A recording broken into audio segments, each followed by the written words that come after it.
está aqui presente o nosso ilustre convidado. Hoje ele vai falar, o Alex Rufo, é claro, ele vai falar sobre o Lewis Hamilton. E tem a história do GP Brasil, não é isso? Mostrou a bandeira brasileira, aquela história toda que gerou debate no Twitter. Não entendi por que... Tudo vira debate. Você sabe por que teve a... é muito mimimi, né, Emílio? Não tem o que falar.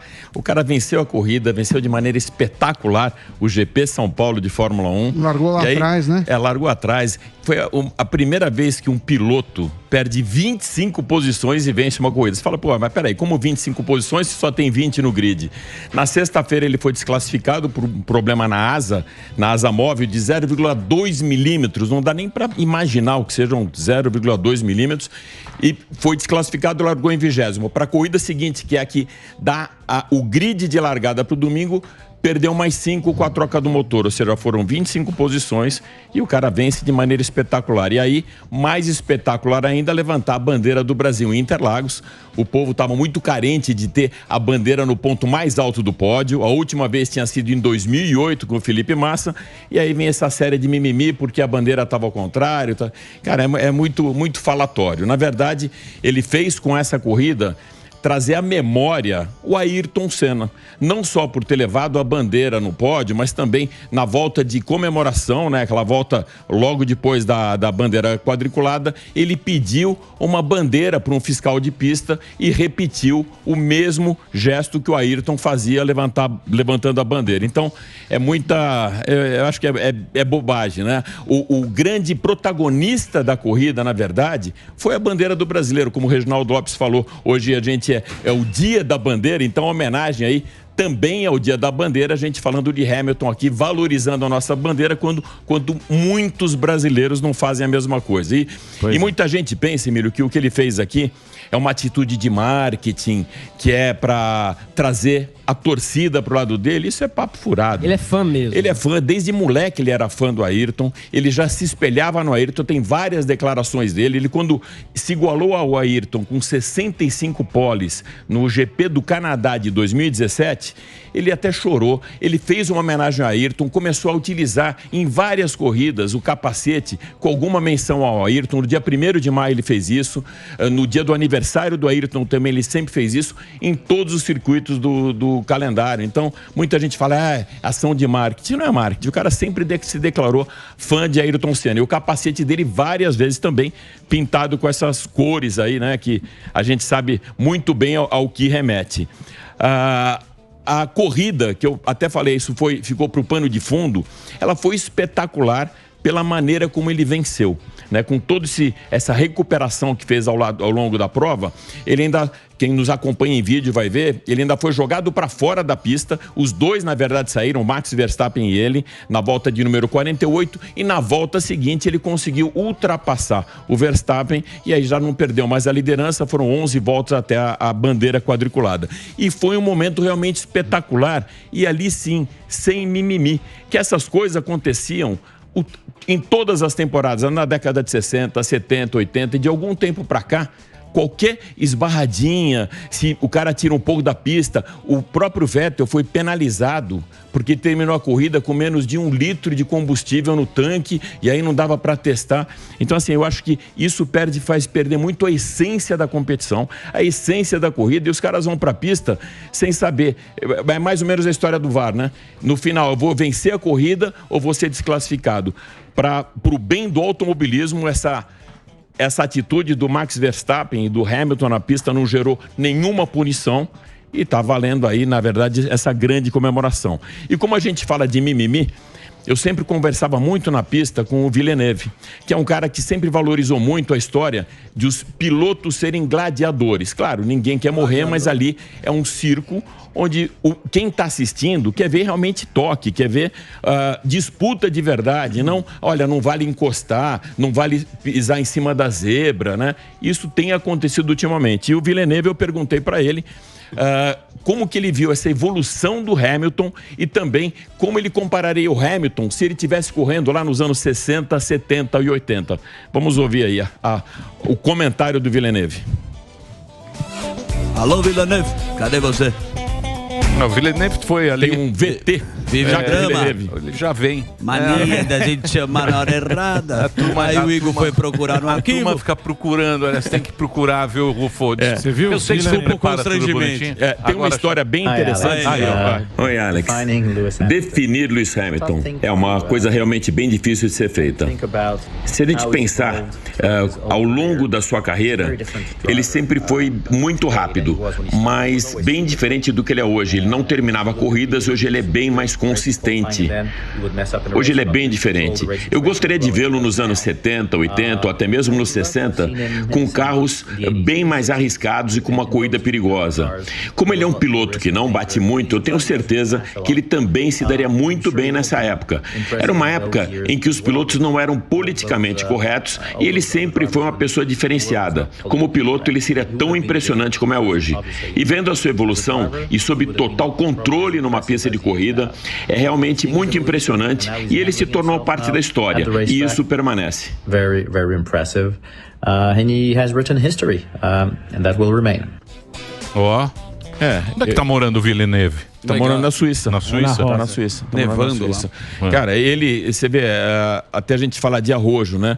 O Villeneuve, ele é campeão mundial de Fórmula 1 em 97, foi campeão da Indy em 95, campeão das 500 milhas de Indianápolis, e só três pilotos tiveram essa trilogia. Ele, o Emerson e o Mário Andretti. E ainda assim, o pai dele, que nunca venceu um campeonato mundial de Fórmula 1, é muito mais ovacionado na Europa, o Gilles Villeneuve, principalmente por ter sentado numa Ferrari e ter vencido corridas pela Ferrari.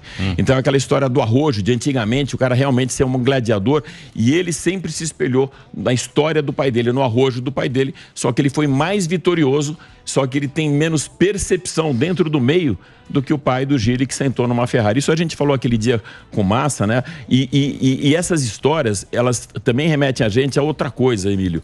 O brasileiro, ele valoriza muito pouco os seus ídolos, né? Os seus super-heróis. Cara, a gente já fez várias piadas com o Rubinho, com o Massa.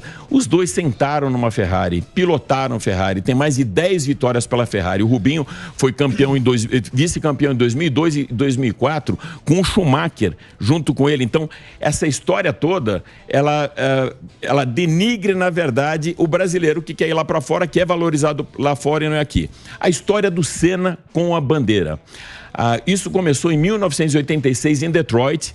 Nilson César e eu estávamos lá fazendo a cobertura da corrida, inclusive. Muito obrigado. Quando ele venceu, era a 4ª vitória da carreira, e ele pediu para um fiscal de pista a bandeira. E a partir dali ele começou a fazer isso. Não só ele pedir, mas tinha gente que pulava da arquibancada. Tinha até um brasileiro chamado Cláudio Tigur que fazia isso. Começou a acompanhar o Senna para ficar em pontos estratégicos e entregar a bandeira para o Ayrton quando ele vencesse. Eu fiz uma matéria de lá aqui para a Jovem Pan, mostrando exatamente o lugar, essas imagens que a gente vê aí agora, e isso se tornou uma marca, como aquela música. Então, o que o Hamilton fez, na verdade, foi resgatar a memória afetiva que a gente tinha e trazer o Ayrton de volta para a pista, e isso sem nenhum ufanismo. Não é ufanismo, é que a gente quer ver um piloto brasileiro campeão. A história é mais ou menos essa. A gente no Brasil, a gente falou muito com Massa aquele dia. Se não existia esse binômio, um piloto brasileiro e um GP aqui no Brasil, esse esporte não existe para o brasileiro. Sim. Só existe se tiver alguém indo muito bem. E esse cara tem que ser campeão e tem que vencer o GP do Brasil de Fórmula 1. Isso tem que vencer e convencer. Vencer e convencer, vencer exatamente. bonito. E tem que ganhar 7-0. bonito. Sair em último e chegar em primeiro. Isso. E pegar a bandeira e ser humilde. Ele tem que ser humilde, exatamente. Tem que ser humilde. Não pode ser o Neymar. Não pode ser o Neymar. Não pode ser o Neymar, que é o moleque que vive a vida, que aproveita. Não pode ser o Neymar. Tem que ser humilde, andar de chinela havaiana. Exatamente. E quem aproveitando fala dessa humildade, que tem até uma história muito boa. Por que você acha que é assim, hein? Por que a gente é tão exigente com os nossos esportistas? Emílio, a gente com a Fórmula 1, a gente ficou muito mal acostumado. A culpa, na verdade, disso é do Emerson, do Piquet e do Senna. Em 72, a gente teve o primeiro campeonato mundial vencido pelo Emerson, depois ele venceu de novo em 74, aí teve mais 3 do Piquet e mais 3 do Senna. Então, entre 72 e 94, o brasileiro ficou muito acostumado. Mal acostumado. Uma sequência. Uma sequência, principalmente as poles. Eu lembro que eu ficava puto da vida, como todo mundo ficava, a gente acordava cedo. O Ayrton largava em segundo, era um desastre pra gente. Se ele vencia a corrida, tudo bem, pelo menos venceu a corrida. Então, tinha que fazer a pole, tinha que fazer a volta mais rápida, tinha que vencer para valer alguma coisa. Então, a gente ficou mal acostumado de 72 até 94, sempre com um cara lá em cima. Quando veio o Rubinho fez um excelente trabalho pela Ferrari. Como eu falei aqui, foi vice-campeão, foi o primeiro piloto brasileiro a sentar numa Ferrari, que é sonho de todos. Até hoje, o próprio Hamilton fala que antes de parar, quer sentar numa Ferrari. O Ayrton queria sentar numa Ferrari. O Rubinho conseguiu isso e com sucesso. Algumas provas ele não pôde vencer. Não é que ele não conseguiu. Ele não pôde, que a preferência ali era do Schumacher, e a gente viu isso algumas vezes. E quem faz um depoimento agora falando também da carreira do Hamilton e principalmente se ele poderia comparar o que o Hamilton andava com o Senna, é o próprio Rubinho Barrichello aqui para a Jovem Pan. Lewis Hamilton, fenômeno. Não dá para descrever algo menos do que isso. Um menino que, desde os seus tempos de kart, ganhava provas, foi reconhecido muito cedo pela McLaren, que deu a ele as condições naturais. E ele tem a humildade suficiente para ver que, na mão dele, ele consegue mudar o caminho e o roteiro de algumas pessoas que não creem no futuro e no modo todo. Então ele tem todo o merecimento. No começo tinha muita velocidade e logicamente faltava maturidade, e quando chegou com tudo, para mim ele se tornou o maior de todas a história. Muito difícil compará-lo com outros pilotos, no caso o próprio Senna, que para nós é o maior. Mas na sua época o Hamilton foi e continua sendo incrível. Então baterá todos os tipos de recordes e com todo o merecimento, porque a tocada é infalível. Para quem conhece e sabe o que é uma tocada de carro de corrida, principalmente de Fórmula 1, sabe do que eu estou falando. Então, parabéns a ele. É isso aí. Olha que interessante. Certo, e uma coisa bem interessante, Emílio, no dia que o Rubinho teve aquele acidente, um acidente até muito mais feio que foi do próprio Ayrton, na sexta-feira do final de semana de 1º de maio, de madrugada da sexta-feira para o sábado, o Ayrton foi no hospital. Foi fazer uma visita para o Rubinho para saber se ele estava bem, para depois voltar para a pista. O gatilho para ele querer, que o Ayrton queria realmente que aquela prova fosse cancelada, foi a junção dessas duas coisas, do acidente feio do Rubinho e a morte do Ratzenberger no sábado de manhã. Ratzenberger morreu na pista. Como o Ayrton também morreu na pista. Foi na Tamburello? Foi na Tamburello que o Ratzenberger... Não, logo depois, na entrada da Tosa. É a última curva antes de subir para a variante alta, a variante baixa. É a primeira, onde exatamente eu estava fotografando nesse dia. Que loucura. E logo depois, uma história até curiosa para falar da humildade e como esse cara, chamado Rubens Barrichello, é um cara legal. Ele estava no hospital e eu tinha uma incumbência de fazer uma foto do Rubinho segurando uma revista Caras, aquela foto típica de Caras, que na capa tinha a Adriane Galisteu junto com o Ayrton Senna no mar de Angra. E eu levei essa foto, que era para, na verdade, o Ayrton fazer essa foto. Eu ia fazer a foto, o Ayrton segurando a revista com ele na capa. Quando teve o acidente, a Nelly, que era editora de Caras, pediu que eu fizesse com o Rubinho. Eu fui para o hospital, cheguei no hospital, o Rubinho já estava saindo, já tinha recebido alta. Eu pedi para ele, cara, preciso fazer essa foto. Ele voltou para o quarto de tênis, a gente teve que invadir o hospital de novo, entramos escondido no quarto, ele se colocou debaixo do lençol e fez essa foto para mim, ou seja, mostrando que o cara sempre foi parceiro dentro e fora das pistas. Legal. Ó, só que história, hein? Não, sempre foi realmente um grande cara, e o brasileiro não valoriza, o Rubinho sempre foi uma grande figura. Lewis Hamilton, na verdade, Sir Lewis Davidson Carl Hamilton. E Sir por quê? Porque ele foi consagrado pela rainha como Sir. Os ingleses, na verdade, não estavam a favor disso e teve um movimento muito forte para que ele fosse, principalmente depois daquele movimento Black Lives Matter. Sim, que ele participou também Ele participou ativamente.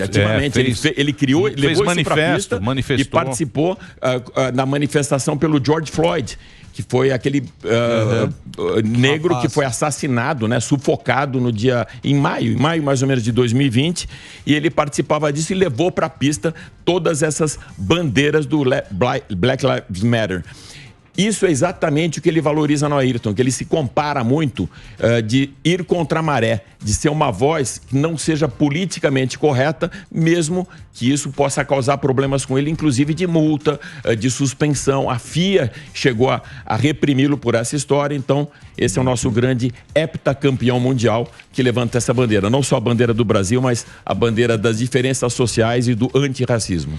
Muito bem, Rufo. Que aula que você deu agora, hein? Sempre, né? Sempre dá uma aula, Parabéns né? pelo seu trabalho. Valeu, Rufo. Obrigado aí a participação do Rufo aqui no programa. Semana que vem você volta, né? Volto. Com a sugestão de pauta de vocês, boas como sempre. Essa foi da Paulinha. Essa foi da Paulinha. É. Muito boa. É. Boa, Rufo. Rufo conhece tudo. Uma pauta. Quem vai ser campeão esse ano? Eu torço muito pelo Hamilton, mas o Verstappen tem muita chance. São 14 pontos agora só de diferença, né? Ele abaixou muito, mas o motor já está melhor com essa unidade de potência que eles trocaram. Tem 3 provas, fim de semana é Qatar, depois Arábia Saudita e Abu Dhabi, e eu torço pelo Hamilton. Muito bem. Mas o Verstappen vai levar. Vai. Não é isso? Tá muito na frente. Com certeza. Tá muito na frente. Eu não acompanho mais Fórmula 1. Você fala o nome só. Não, eu sei que tem o Verstappen. Tem São nomes bons, né? Nomes bonitos. Fez ali uma graça. É isso aí. Muito bem.